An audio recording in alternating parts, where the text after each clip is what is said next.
What's up guys, Kleber here with NCLEX-RN. I want to do a quick video on how to pass the NCLEX in 75 questions. I'm going to give you 4 tips here. Number 1, don't fixate on 75.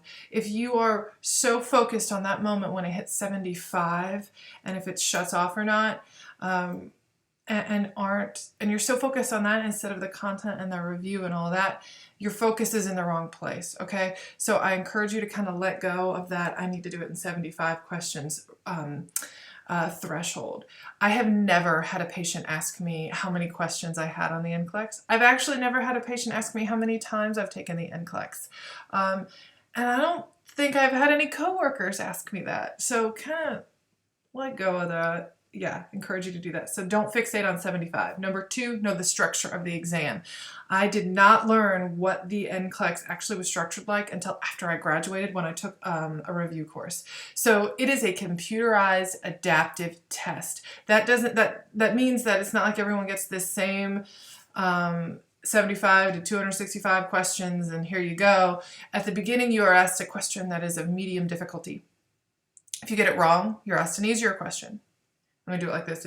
Here's medium difficulty, okay? If you get it wrong, you get an easier question. If you get it right, you get a harder question. And they have this passing standard, and they need you to be above that passing standard before they say, yes, you are a registered nurse, okay?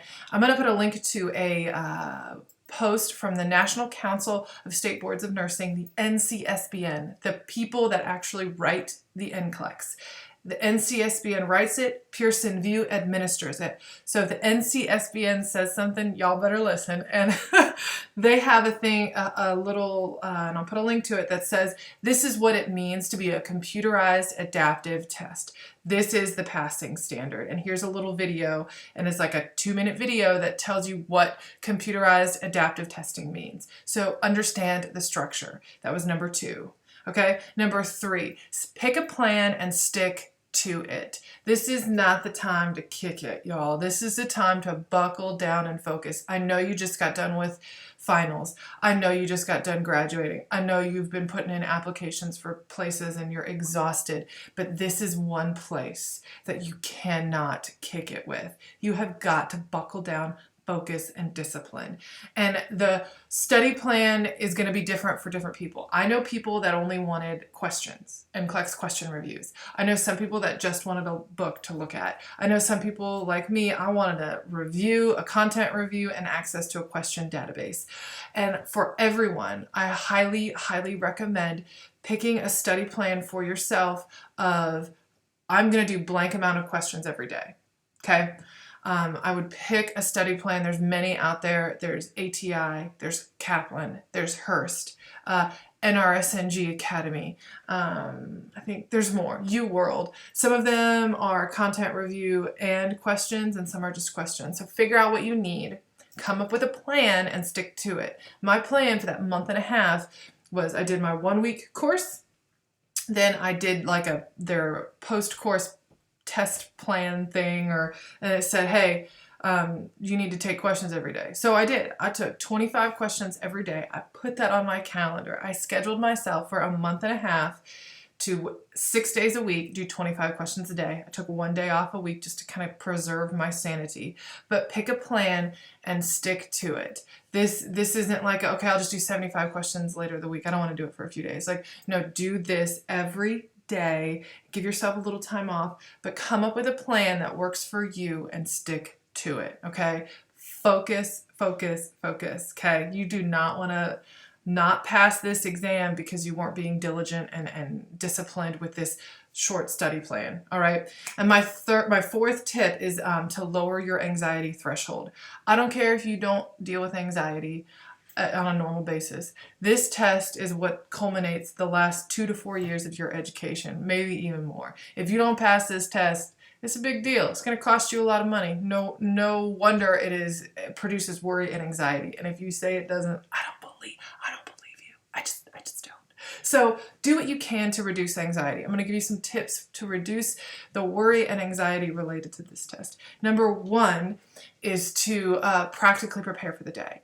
So if you go to that, I'm going to put a link to it, the ncsbn.org. They have, if you click on NCLEX and then they say exam day, click on that, and I'm going to put a link to it, but it says practically what to expect the day of the exam, what you can bring, what you can't bring, what kind of breaks you can have, what can you wear, what shouldn't you wear, like those kinds of things. Security is a big deal at the NCLEX. We do not, and verifying identity is a big deal. We don't want someone who says they're this person, but they're not actually this person, and we're giving them a license to practice nursing. So security and identification is a big deal. So know what to expect and what not to expect. That'll bring your anxiety down.